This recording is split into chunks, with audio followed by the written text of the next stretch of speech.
If you want the initial state of your liquid to not be empty, you can bake it. Zibra Liquids allows you to simulate your liquid for a certain amount of time and save the result as initial state. To do this, first open the Zibra AI Baking Unity window. Choose a liquid object that will be used for initial state baking. If you only have one liquid in the scene, it will be selected automatically. Click the Run Simulation button. It will simulate the liquid for the specified amount of time. You will see the status of the simulation in your scene or game windows.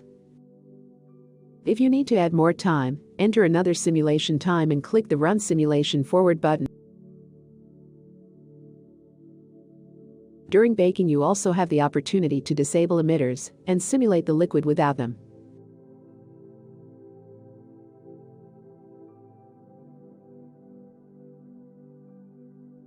To use the bake simulation, save a new state and press Stop Simulation.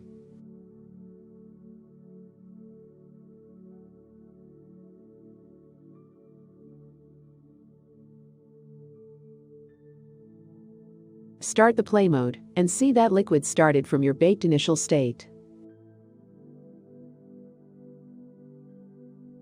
You can change the max particle count parameter after baking to improve performance or to allow more particles.